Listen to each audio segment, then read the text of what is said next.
গল্প গ্লোবাল। এখানে তোমার জন্য আনছি ঘরে বাইরের সেরা সব সাহিত্যিকের নানান স্বাদের চিরকালীন আর সমকালীন গল্পের সম্ভার। এখন গল্প শুনতে যদি তুমি ভালোবাসো তাহলে গল্প গ্লোবালকে সাবস্ক্রাইব করতে পারো। সেক্ষেত্রে আমাদের গল্পের সমস্ত খবর পৌঁছে যাবে তোমার কাছে, আর আমরাও পেয়ে যাব তোমার মতো একজন শ্রোতাকে। সাবস্ক্রাইব করে বেল আইকনের ওপর তোমার আঙুলটা ছুঁয়ে দাও, তাহলেই তোমার পরশ আমার প্রাণে। তোমার জন্য আজকের নিবেদন।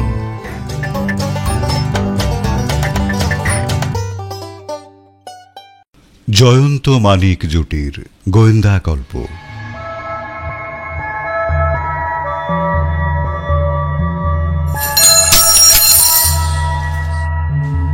পলাতক চায়ের পেয়ালা এবং রক্ত পাঞ্জা অবলম্বনে। রক্ত পাঞ্জা। রচনা হেমেন্দ্র কুমার রায়। শ্রুতিরূপ ও প্রযোজনা দীপঙ্কর চট্টোপাধ্যায়। আবহ, শব্দগ্রহণ ও সম্পাদনা অনুপ মুখোপাধ্যায়। আজকের গল্প রক্ত পাঞ্জা।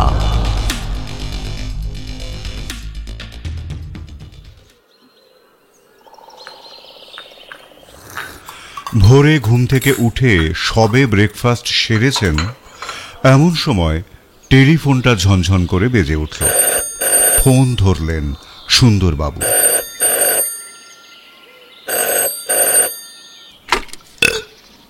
হ্যালো, লালবাজার থেকে বলছি, deputy commissioner, DD north section. হ্যাঁ স্যার, বলুন স্যার। হঠাৎ এত ভোরে? বাগবাজারে মল্লিক স্ট্রিটের 13 নম্বর বাড়িতে এক ভদ্রলোক খুন হয়েছেন। কেসটা দেখুন। হ্যাঁ স্যার, এক্ষুনি বেরোচ্ছি। Wish you good luck. Thank you sir. তাড়াতাড়ি পোশাক পরে তৈরি হয়ে নিয়ে তিনি যখন বেরোলেন তখন 8:30। পরদিন সকাল 9টা নাগাদ জয়ন্ত তার বসার ঘরে খবরের কাগজটা নিয়ে নাড়াচাড়া করছিল। ঠিক তখনই সশব্দে ঘরে ঢুকলেন ইন্সপেক্টর সুন্দরবাবু। আরে জয়ন্ত, তুমি এখন চুপচাপ বসে? আর কি করব বলুন, হাতে তো কাজ নেই। আপনারাও নিশ্চিন্ত হয়ে ঘুমোচ্ছেন। নিশ্চিন্ত হয়ে ঘুমোচ্ছি? কি বলছো? জানো, পরশু রাতে বাগবাজারে একজন রহস্যজনকভাবে খুন হয়েছে। পেছন থেকে ছোড়া মেরে তাকে খুন করা হয়েছে। ঘরের মধ্যে এমন কোনো চিহ্নই পাওয়া যায়নি যাতে কাউকে সন্দেহ করা যায় অথবা কোনো সূত্র মিলতে পারে। কোনো হাতা মাতা খুঁজে পাচ্ছি না। মানে হাল ছেড়ে দিয়ে বসে আছেন, তাই তো? এদিকে ডেপুটি কমিশনার ভরসা করে আমাকেই দায়িত্ব দিয়েছেন। সেই জন্যই এই ছাই ফেলতে ভাঙা কুলো এই জয়ন্তর কাছে ছুটে এসেছেন। হ্যাঁ, তাই। আসলে স্বীকার করতে আপত্তি নেই যে এসব ক্ষেত্রে তোমার মাথাটা খেলে ভালো। বলছেন? বেশ, তাহলে কয়েকটা প্রশ্ন করছি, উত্তর দিন। করো। খুনি কোনো রকম সূত্রই রেখে যায়নি বলছেন। আচ্ছা, আশপাশটা ভালো করে দেখেও কিছু পাননি? একেবারেই পাইনি বললে ভুল হবে, কিন্তু যেটা পেয়েছি সেটা কোনো কাজে আসেনি। সেটা কি? দালানের গায়ে একটা রক্তাক্ত পাঞ্জার ছাপ। দালানের দেওয়ালে? হ্যাঁ, দালানের দেওয়ালের গায়ে। কিন্তু পুরনো পাপীদের হাতের যে ছাপ লালবাজারে আছে তার সঙ্গে মিলিয়ে দেখা গেছে মেলেনি। অর্থাৎ এ কোনো পুরনো পাপী নয়। সম্ভবত এটাই তার প্রথম খুন, নইলে এমন সদম্ভে জাহির করবে কেন? হতে পারে কেউ পুরনো প্রতিহিংসা চরিতার্থ করার চিহ্ন রেখে গেছে। সে যাই হোক, কোনো হাতের ছাপ পেয়েছেন? বাঁ হাতের। পেছন থেকে ছোড়া মারা হয়েছে বলছেন? কোন দিকে? নিহত ব্যক্তির পিঠের ডান দিকে না বাঁ দিকে? সুন্দরবাবু একটু চিন্তা করে নিয়ে বললেন, ছোড়াটা মারা হয়েছে বাঁ দিকের পাঁজর ঘেঁষে। বাঁ হাতের পাঞ্জার ছাপ। ছোড়াটাও মেরেছে বাঁ দিকে, অর্থাৎ খুনি বাঁ হাতটাই বেশি ব্যবহার করে, মানে বাঁ হাতি। এরপর জয়ন্ত একটু ভেবে বলল, আচ্ছা, ছোড়ার আঘাত ছাড়া আর কোনো আঘাত দেখতে পেয়েছেন কি? না, ছোড়ার আঘাতেই মৃত্যু হয়েছে, এবং একটি মাত্র আঘাতেই। নিহত লোকটির বয়স এবং চেহারা কেমন?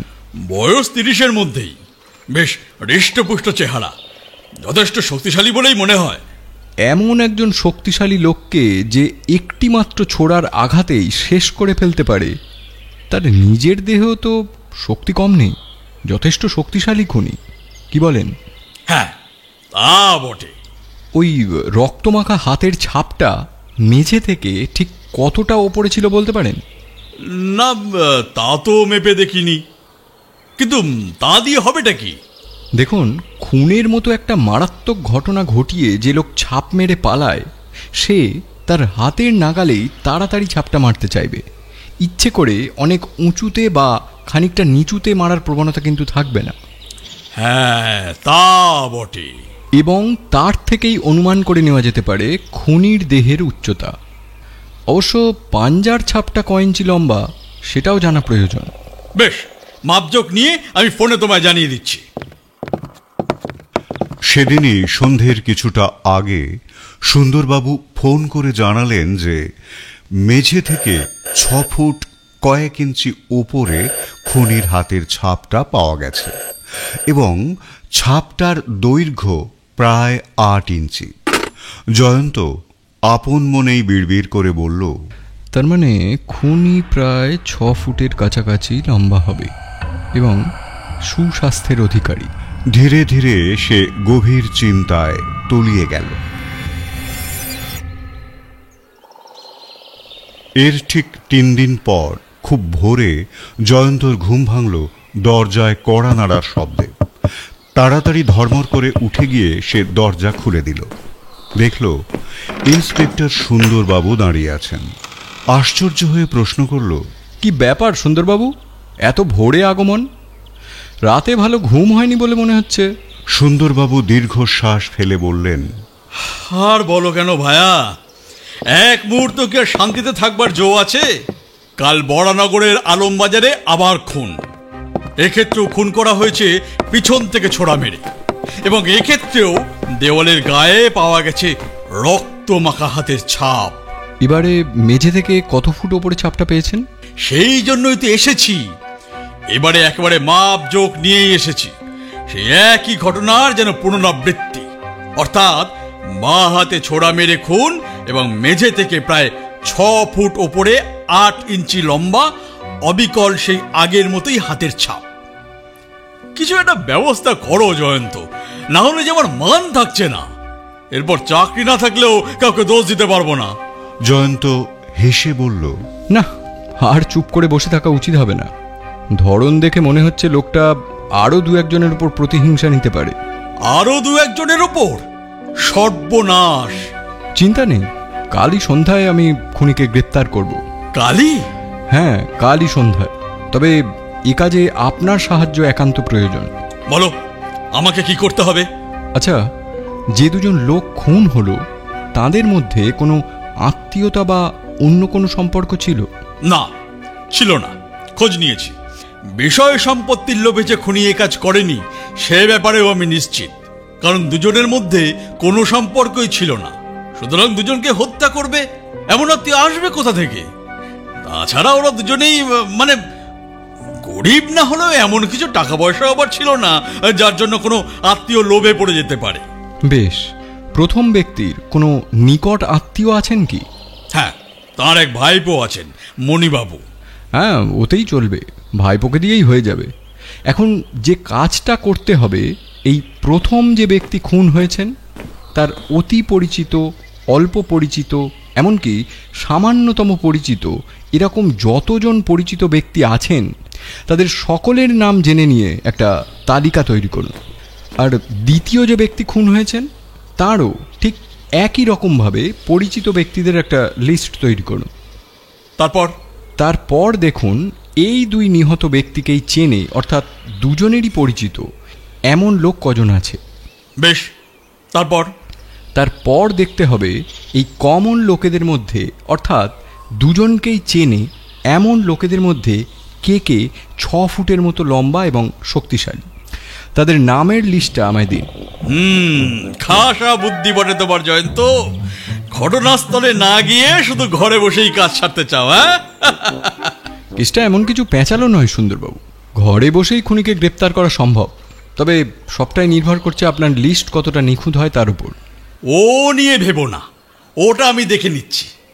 চললুম। সে কি, ব্রেকফাস্ট না করি? লোভ দেখিও না, আগে লিস্ট পরে ব্রেকফাস্ট। সুন্দরবাবু দ্রুত বেরিয়ে পড়লেন। সন্ধেবেলাতেই সুন্দরবাবু আবার এসে হাজির। জয়ন্ত তখন বাঁশিটা বার করে সবে তাতে ফুঁ দিতে যাবে, এমন সময় ঝড়ের বেগে হুড়মুড় করে ঘরে ঢুকেই উচ্ছ্বসিত কণ্ঠে বললেন, কি কলটাই না খাটিয়েছো ভাইয়া জয়ন্ত! এত তাড়াতাড়ি এবং এত সহজেই যে ব্যাপারটার সমাধান করে ফেলতে পারবো এ আমি ভাবতেই পারিনি। জয়ন্ত হাসতে হাসতে বলল, বটে, তালিকা প্রস্তুত? সুন্দরবাবু পকেট থেকে পেল্লায় দুটো নামের তালিকা বার করে বললেন, প্রস্তুত। শর্ট লিস্ট করেছেন? শর্ট লিস্ট কি বলছো? একেবারে খুনিকে পর্যন্ত আইডেন্টিফাই করে ফেলেছি, শুধু গ্রেপ্তার করাটাই বাকি। কিরকম? সুন্দরবাবু জয়ন্তর মুখোমুখি গুছিয়ে বসে বললেন, এই দেখো, এইটা হলো প্রথম নিহত ব্যক্তির পরিচিতদের তালিকা, আর এইটা দ্বিতীয় নিহত ব্যক্তির পরিচিতদের তালিকা। আত্মীয় পরিচিত তো বটেই, এমনকি একবারের জন্য যাদের সঙ্গে আলাপ হয়েছিল তাদের নামও এই তালিকায় পাবে। এবার তোমার কথা অনুযায়ী দুজনকেই চেনে এমন লোক পেয়েছি মাত্র 5 জন। এই দেখো, নামের তলায় দাগ দিয়ে রেখেছি, দুটো তালিকাতেই এই নামগুলো আছে। অর্থাৎ দুজন নিহত ব্যক্তি এই 5 জনকে চিনত?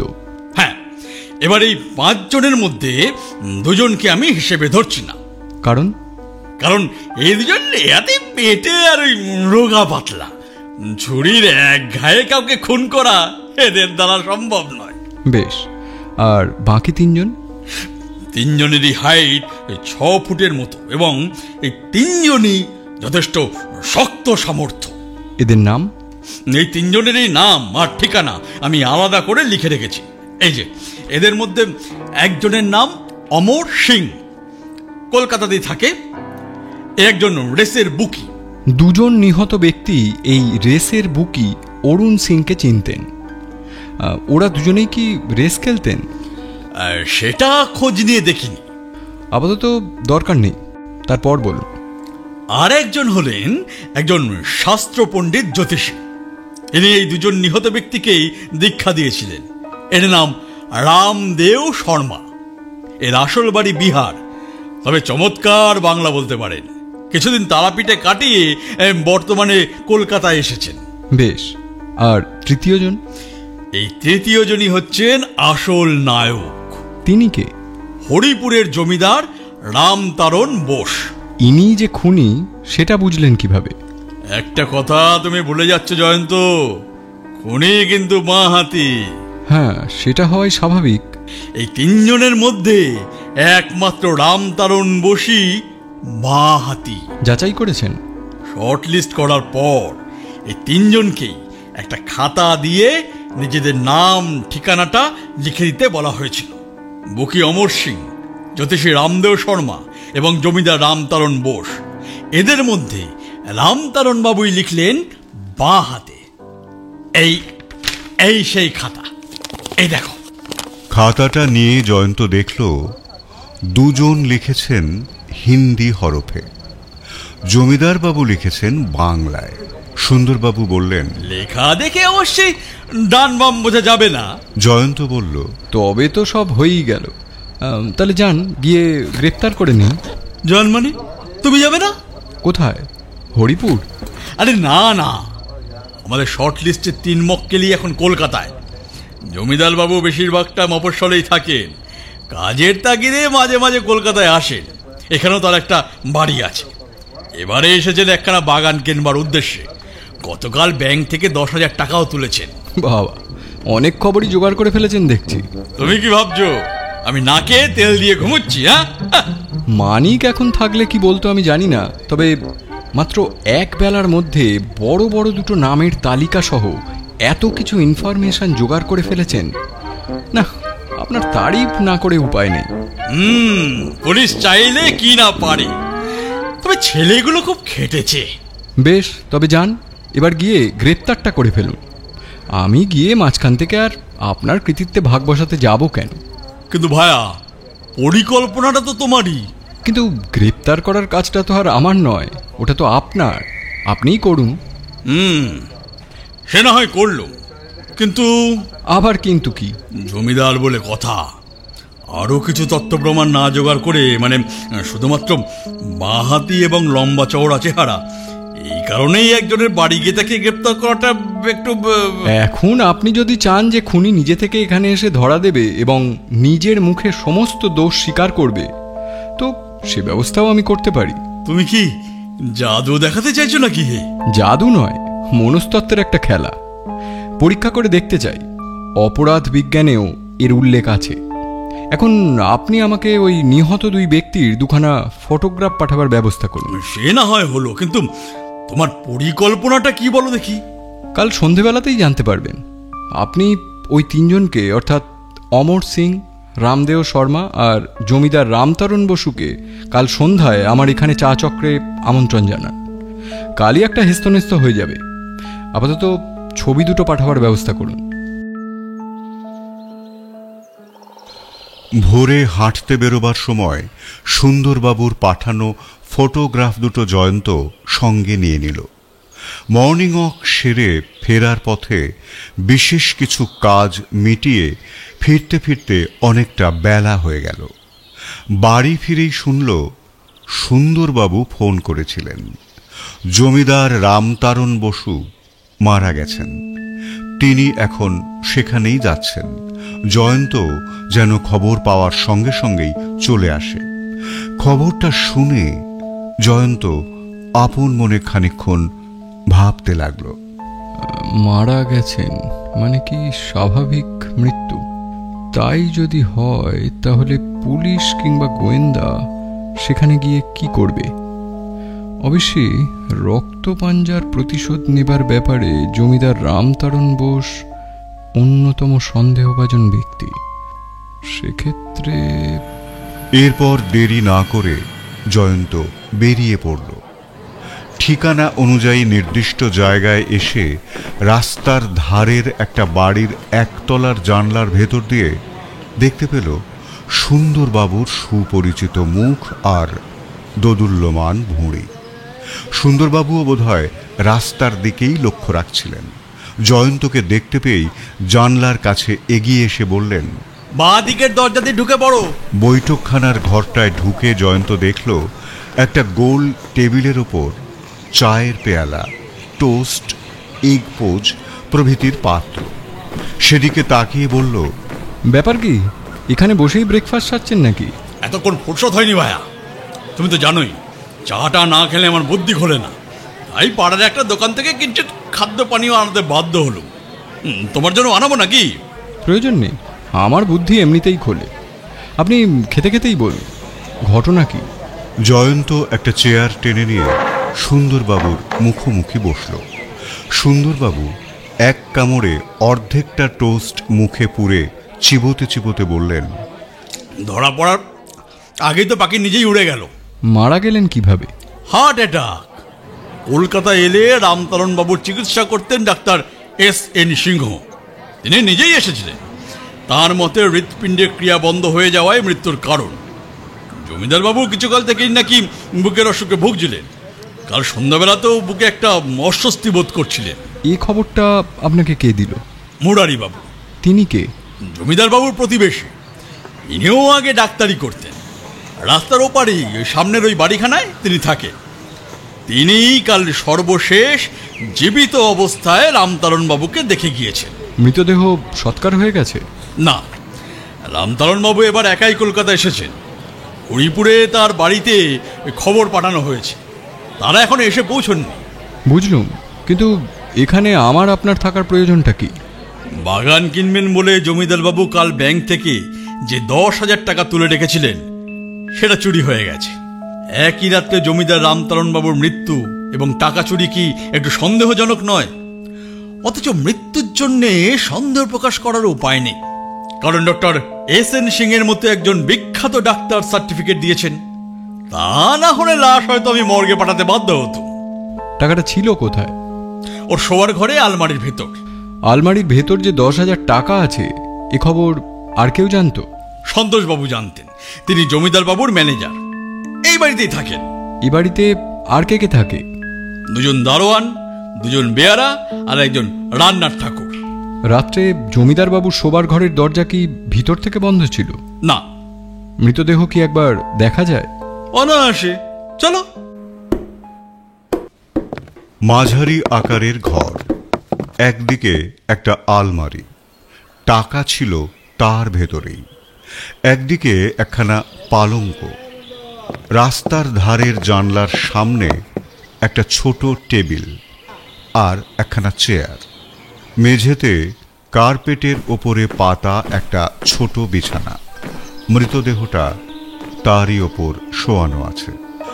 জমিদার রামতারণবাবুর বয়স 50-এর কাছাকাছি হবে, প্রায় 6 ফুটের মতোই লম্বা, বলিষ্ঠ চেহারা। মুখ দেখলে মনে হবে তিনি যেন ঘুমোচ্ছেন।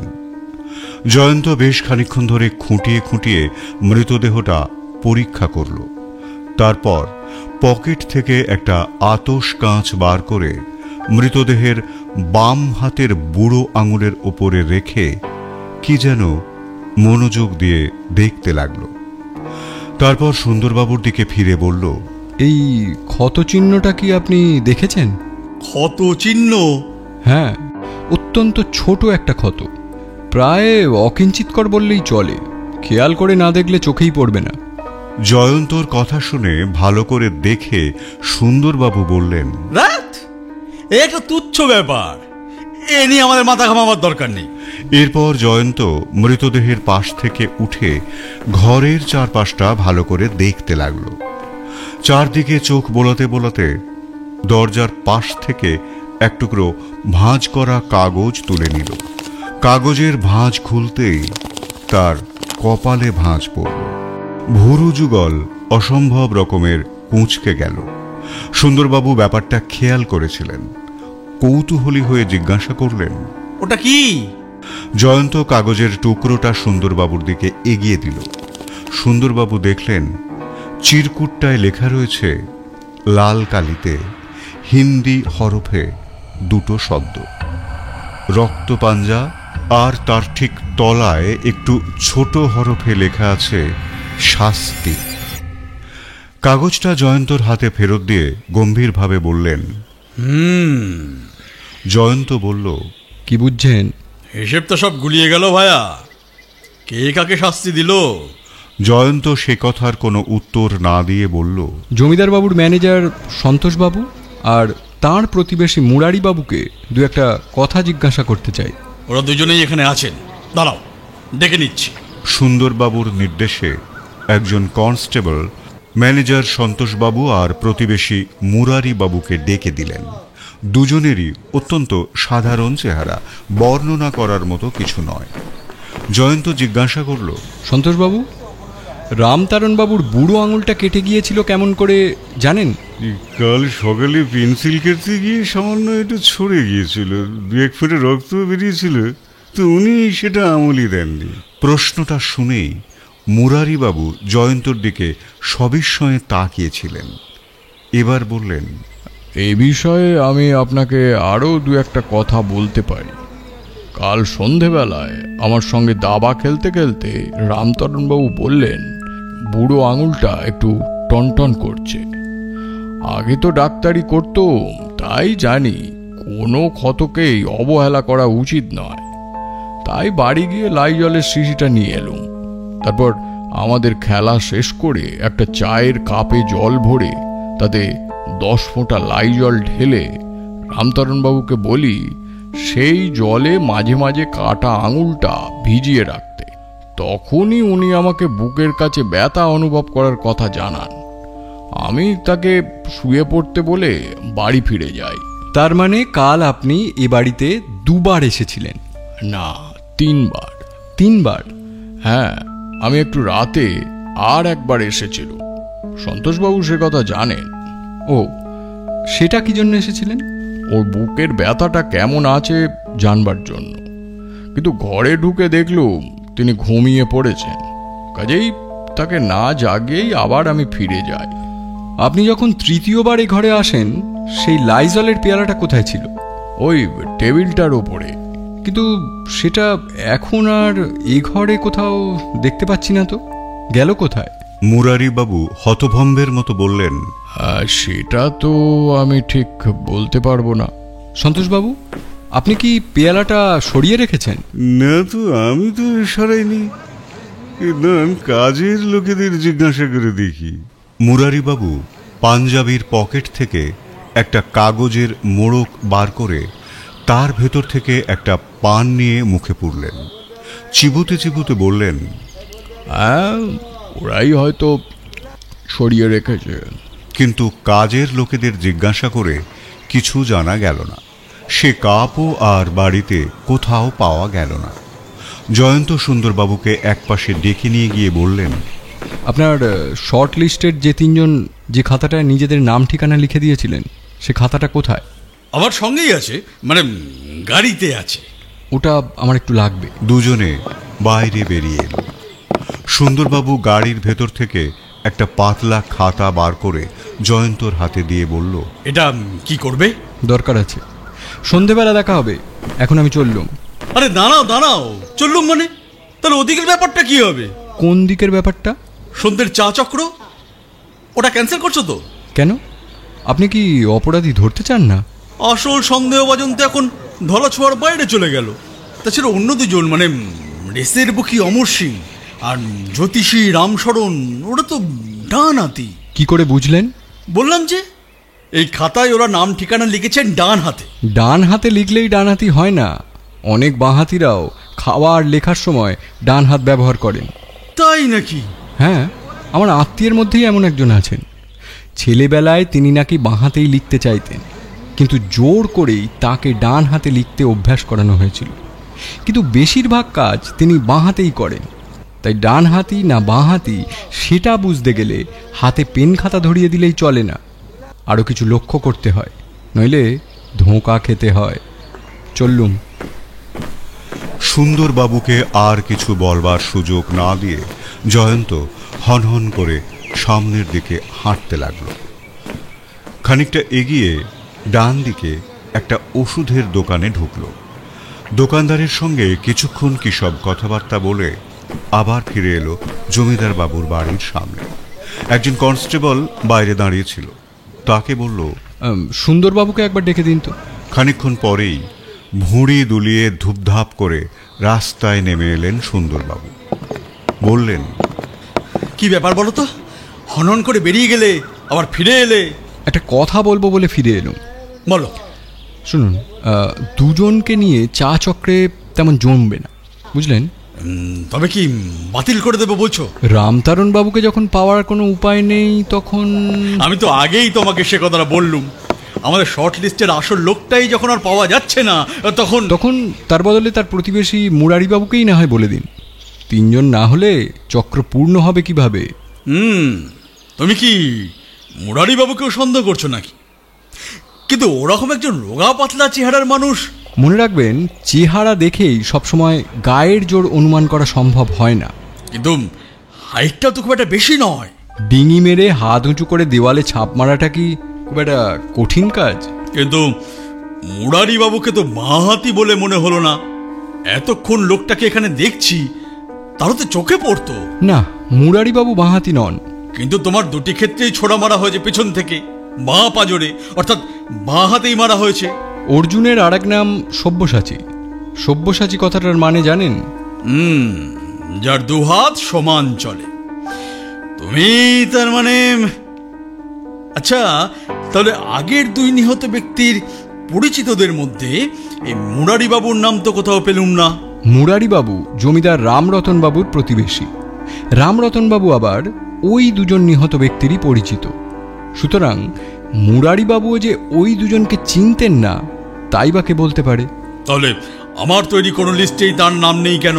আপনার লিস্টটা অভ্রান্ত নাও হতে পারে। তোমার অনুমানও তো অভ্রান্ত বলে প্রমাণিত হলো না ভায়া। তুমিই তো বলেছিলে খুনি 6 ফুটের কাছাকাছি লম্বা, স্বাস্থ্যবান এবং বাঁহাতি। একজন গোয়েন্দার সব অনুমানই যে অভ্রান্ত হবে, এমন ভ্রান্ত ধারণা আপনার কোত্থেকে হলো শুনি? চলি, অনেকগুলো কাজ পড়ে আছে। জয়ন্ত আর দাঁড়ালো না। সুন্দরবাবু আপন মনে বিড়বিড় করে বললেন, সবকিছু গুলিয়ে দিয়ে চলে গেল। বাড়ি ফেরার পথে জয়ন্ত মোট 3 জায়গায় ঢুঁ মারল।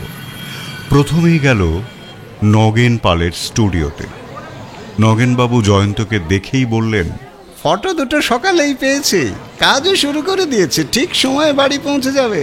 জয়ন্ত খুশি হয়ে সেখান থেকে বেরিয়ে এলো। এরপর গেল প্রথম নিহত ব্যক্তির বাড়ি। তাঁর ভাইপো মণিবাবু বাড়িতেই ছিলেন। জয়ন্ত নিজের পরিচয় দিতেই ভেতরে নিয়ে গিয়ে বসালেন। জয়ন্ত বলল, মণিবাবু, আপনার কাছে 2-1 কথা জানবার আছে। বলুন, কি জানতে চান? মৃত্যুর আগে আপনার কাকার মধ্যে কোনো পরিবর্তন লক্ষ্য করেছিলেন কি? মণিবাবু একটু ভেবে বললেন, হ্যাঁ, ঠিক।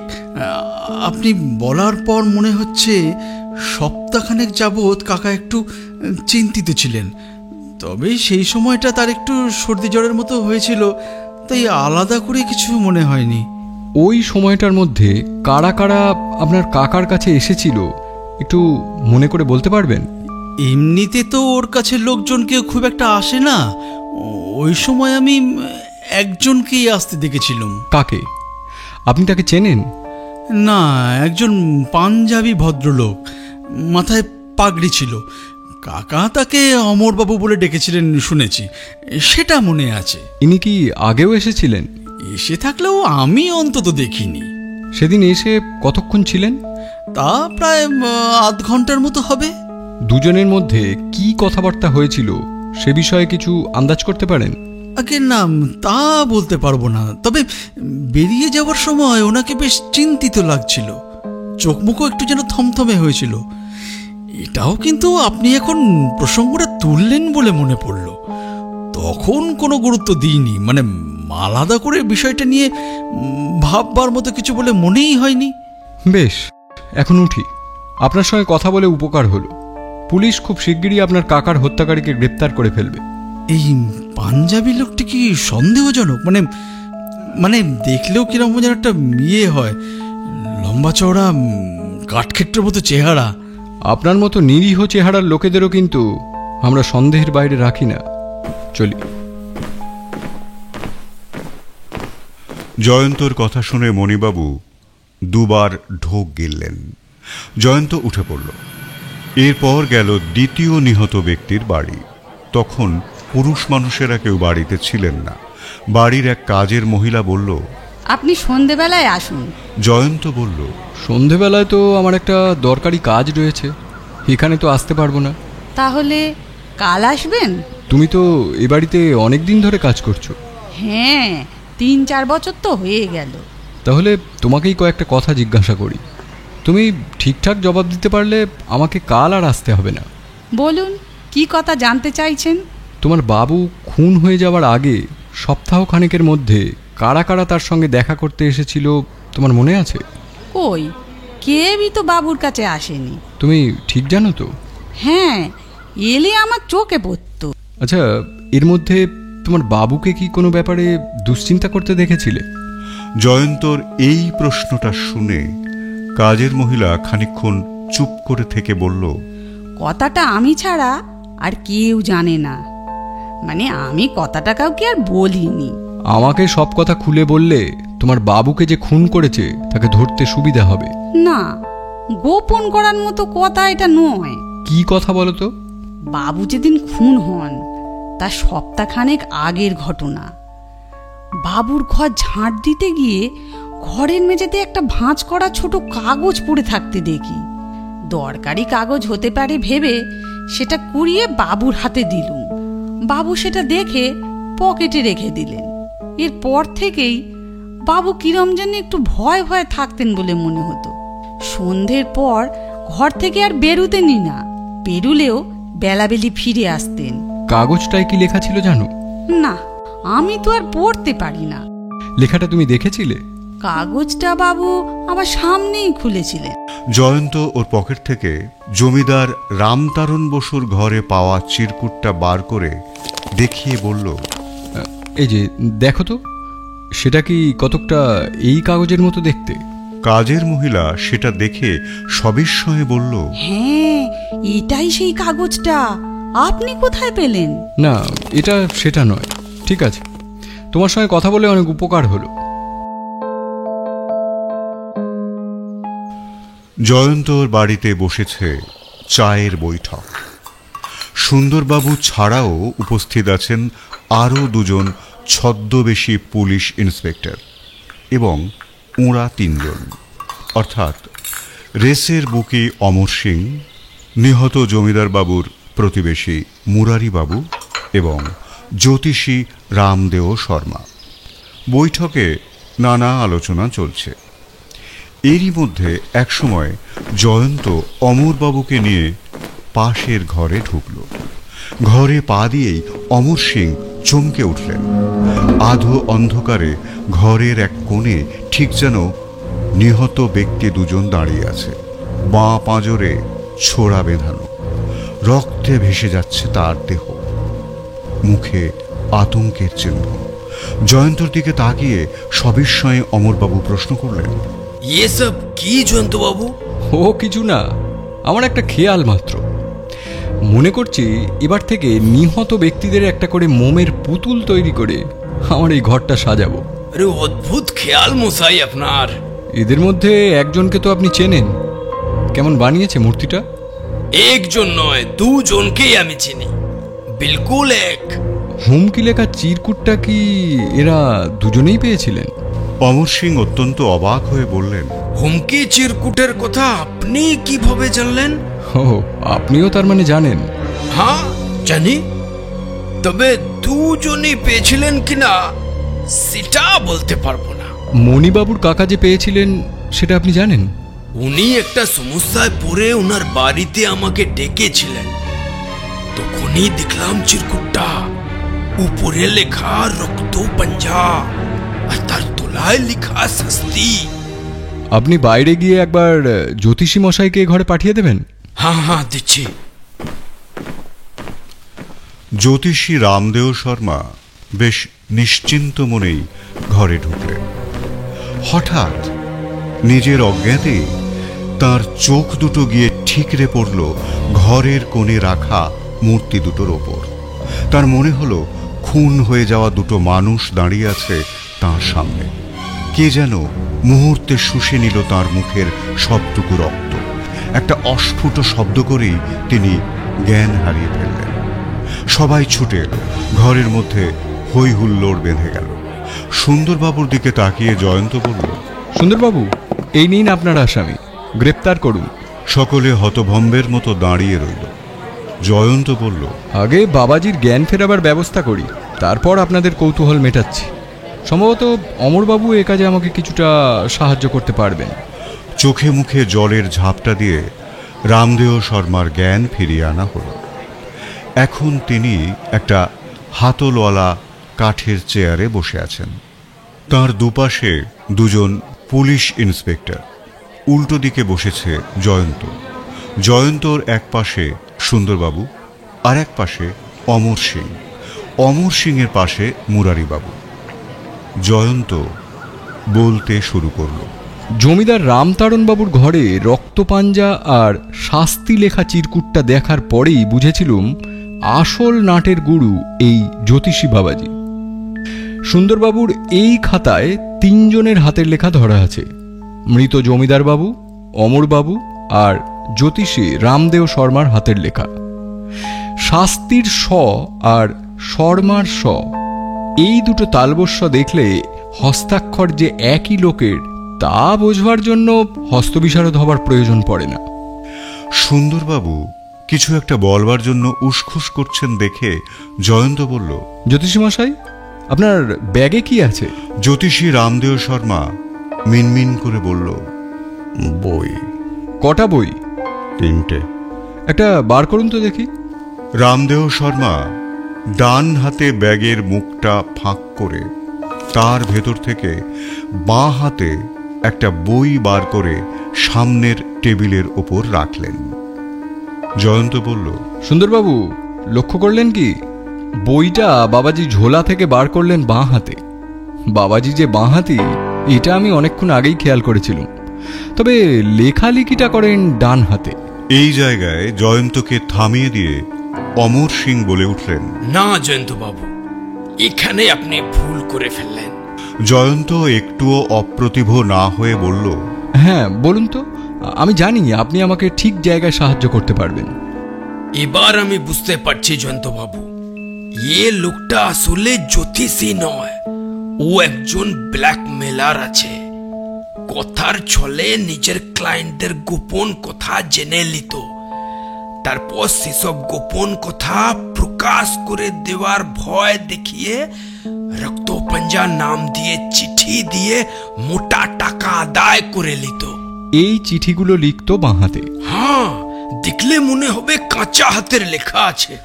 মণিবাবুর কাকা আপনাকে সে চিঠিগুলো দেখিয়েছিলেন, তাই তো? হ্যাঁ, ঠিকই অনুমান করেছেন। উনি আমার বিশেষ উপকারী বন্ধু ছিলেন। জীবনে ভুল বশত একটা পাপ কাজ করে ফেলেছিলেন, আর সেটাই ও জ্যোতিষী জেনে নিয়েছিল। তারপর সেটা প্রকাশ করে দেওয়ার ভয় দেখিয়ে 5,000 টাকা দাবি করে রক্তপাঞ্জা নামে বেনামি চিঠি পাঠায়।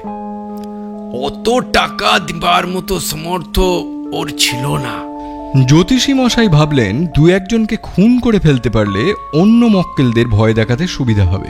অমর সিং ক্রুদ্ধ দৃষ্টিতে জ্যোতিষী রামদেও শর্মার দিকে তাকিয়ে রইলেন। সুন্দরবাবু বললেন, তার মানে ওই রকম একটা চিঠি আর হুমকি চিরকুটের ধাক্কা সামলাতে না পেরেই জমিদার রামতরণ বাবু হার্ট ফেল করলেন, আর সেই সুযোগে বাড়িটিকেও তার টাকাগুলো ঝেঁপে দিল। মুরারিবাবু এতক্ষণ নিবিষ্ট মনে সবার কথা শুনছিলেন। এবার বললেন, কি আশ্চর্য, চেহারা দেখে মানুষ চেনা দেয়। আমিও তো ওর শিষ্য ছিল। জয়ন্ত হাসতে হাসতে বলল, চেহারা দেখে কিছুই বোঝার উপায় নেই। আপনাকে দেখেই কি বোঝা যায় যে আপনি আপনার দাবা খেলার পার্টনারকে খুন করে তার সিন্দুক থেকে 10,000 টাকা চুরি করতে পারেন? মুরারিবাবু ভীষণ উত্তেজিত হয়ে উঠে দাঁড়িয়ে বললেন, বসুন বসুন, উত্তেজিত হবেন না। রক্তপাঞ্জার হুমকি চিরকুটটা তো আসলে আপনাকেই দেওয়া হয়েছিল, তাই না? কে বলল? জর্দার গন্ধ। যে পকেটে জর্দা পান রাখেন সেই পকেটেই চিরকুটটা রাখা ছিল। পরে নিজেরই অজান্তে সেটা পড়ে যায় জমিদার রামতারণ বাবুর ঘরে। ওই চিরকুটে আমি জর্দা পানের গন্ধ পেয়েছি। তাতে কি প্রমাণ হয়? প্রমাণ হয় যে টাকার দরকার হয়ে পড়েছিল আপনার। পরপর দুজনকে রক্তপাঞ্জার হাতে খুন হয়ে যেতে দেখে আপনি টাকার জোগাড় করতে মরিয়া হয়ে উঠেছিলেন এবং সুবর্ণ সুযোগ পেয়ে গেলেন হাতের কাছেই। জমিদারবাবু ব্যাংক থেকে টাকা তুলে আনলেন এবং পেন্সিল কাটতে গিয়ে আঙুল ছড়ে গেল। এসব কি কি কি উল্টোপাল্টা বলছেন আপনি? লাইজালের কাপটা তো আপনিই সরিয়ে ফেললেন, তাই না? ওটা তো আপনাকে সরাতেই হতো, কারণ ওতে তো লাইজল ছিল না। তবে কি ছিল? প্রুসিক অ্যাসিড। কিভাবে জানলেন? আপনার পাড়ায় একটি মাত্র ওষুধের দোকান আছে, সেখানে গিয়ে খবর নিয়ে জেনেছি। কাল সন্ধ্যায় আপনি সেখান থেকে দুটো জিনিস কিনেছিলেন, সায়ানাইড অফ পটাশিয়াম আর হাইড্রোক্লোরিক অ্যাসিড। খানিকটা জলের সঙ্গে সায়ানাইড অফ পটাশিয়াম গুলে নিয়ে একটুখানি হাইড্রোক্লোরিক অ্যাসিড মিশিয়ে দিলেই সেটা পরিণত হয়ে যাবে মারাত্মক প্রুসিক অ্যাসিডে। মানুষের শরীরের কোনো সামান্যতম কাটা জায়গাও তার সংস্পর্শে এলেই মৃত্যু অবধারিত। এই প্রুসিক অ্যাসিডই কাপে ঢেলে দিয়ে তাতে কাটা আঙুলটা ভিজিয়ে নিতে বলেছিলেন রামতারণ বাবুকে। মুরারিবাবুর এতক্ষণের মরিয়া ভাবটা এখন একেবারেই মিইয়ে গেল। রক্তশূন্য ফ্যাকাশে মুখে লক্ষ্যহীনভাবে তাকিয়ে রইলেন। জয়ন্ত বলল, নিন সুন্দরবাবু, আপনার আর একজন আসামি, যিনি নিজের প্রাণ বাঁচাতে প্রতিবেশী বন্ধু জমিদার রামতরণ বোসকে খুন করে তার সিন্দুক থেকে টাকা চুরি করেছিলেন। আপনাকে আগেই বলেছিল একটাই হবে না, এক জোড়া হাতকড়ি আনতে, একটা ডান হাতির জন্য আর একটা বাঁ হাতির জন্য। এনেছেন তো? হাত করির আবার ডান বাম কি হে? অমর সিং জয়ন্তর দিকে একটা হাত বাড়িয়ে দিয়ে বলল, আপনার এত বুদ্ধি, রেসের মাঠে এলে কিন্তু মাত করে দিতেন। জয়ন্ত তার হাতটা ঝাঁকিয়ে দিয়ে বলল, রেসের মাঠটা যে আমার বুদ্ধির দৌড়ের পক্ষে বড় ছোট জায়গা হয়ে যাবে অমরবাবু। অমর সিং আর জয়ন্ত দুজনেই হা হা করে হেসে উঠল।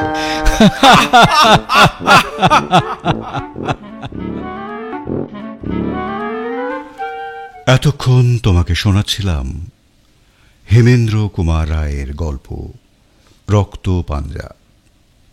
বিভিন্ন চরিত্রের সংলাপগুলো যারা বলল, জয়ন্ত এবং মুরারিবাবু অনুপ, সুন্দরবাবু এবং মণিবাবু অপু, অমর সিং সঞ্জিত, কাজের মহিলা রূপা। গল্পপাঠ এবং অন্যান্য কয়েকটি চরিত্রের সংলাপগুলো বললাম আমি দীপঙ্কর। তোমার সঙ্গে আবার দেখা হবে নতুন গল্প নিয়ে। আজ এই পর্যন্ত। ও হ্যাঁ, শুনতে ভালো লেগে থাকলে লাইক দিও, শেয়ার করো, আর মতামত জানালে তো আমি খুবই খুশি হব।